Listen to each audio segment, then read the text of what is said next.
honneur aux journaux américains. Évidemment, d'abord, il faut savoir que plus de 3/4 d'entre eux s'étaient positionnés, comme c'est la tradition là-bas, pour un candidat. C'était plutôt pour Hillary Clinton. On imagine évidemment le choc. Ils ont tous réalisé des émissions spéciales sur leur site, notamment. On va en voir quelques-unes. Le Washington Post, notamment, qui parle de Trump qui impose un bouleversement dans la politique américaine. Comme USA Today, Trump, 45e président, donc, dans un bouleversement historique. Et puis les New York Times, regardez cette une, le triomphe de Trump avec un petit jeu de mots. C'est surtout l'outsider qui a remporté le vote des mécontents. Avec cette analyse d'un des reporters, d'ailleurs expérimenté du Times, il s'appelle Adam Nagourney. Chaque campagne que j'ai couverte s'est terminée avec un certain degré de polarisation. Cette fois, on dirait qu'il y a deux pays complètement différents. Les USA donc coupés en deux. Et les Américains qui ont vécu une nuit folle, vous le répétiez. On va la voir en graphique d'ailleurs. Sur le site du New York Times, ça a été beaucoup suivi par les observateurs. Regardez ce graphique. En fait, il dit, voilà les chances d'être président. Il est 2 heures du matin, heure européenne à ce moment-là. On voit qu'il y a 70% de chances que Hillary Clinton soit présidente à ce moment-là. Ça veut dire que le plan se déroule sans accroc. Le scénario qu'on donne depuis quelques semaines est parfait. Et puis, au fur et à mesure de la nuit, figurez-vous, ça va changer. Regardez, 50-50 à 3h30, heure européenne encore, du matin.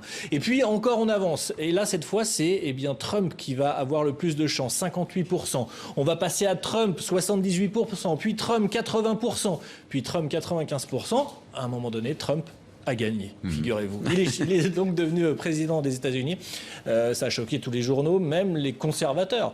Le New York Post, regardez, qui est une ligne éditoriale plutôt conservatrice, il reste sobre. Donald Trump, élu président, encore une fois, ce bouleversement historique. Alors, il n'y a pas qu'aux États-Unis que cette élection a fait la une, Simon. Oui, on va commencer par le voisin mexicain, si vous le voulez bien. Oui, un petit peu inquiet, finalement, les Mexicains. La Jornada, sur son site, titrait d'abord sur l'effet Trump. À ce moment-là, il n'était pas encore sûr d'être président.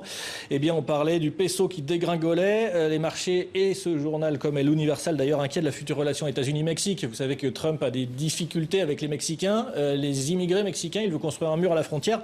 Et puis, un analyste qui est cité dans le journal La Jornada. On n'a pas souvenir que les perspectives économiques américaines puissent être si négatives pour le Mexique. Et pas qu'au Mexique, on s'inquiète. Les marchés qui ont plongé aux États-Unis, le Nikkei aussi, le Financial Times, vous aurez l'occasion de le lire aussi. Le marché chute avec cette courbe, vous le voyez, très compréhensible. En Europe, chez les francophones, Le Temps en Suisse avec cette photo des vainqueurs, des jeunes, ces supporters de Trump, qui est donc élu 45e président des États-Unis, c'est très factuel. Et puis Le Monde en France.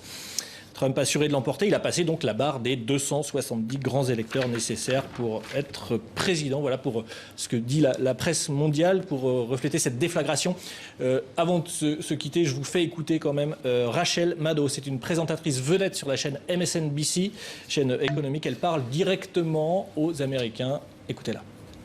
You're awake, by the way. You're not having a terrible, terrible dream. Also, you're not dead and you haven't gone to hell. This is your life now. This is our election now. This is us. This is our country.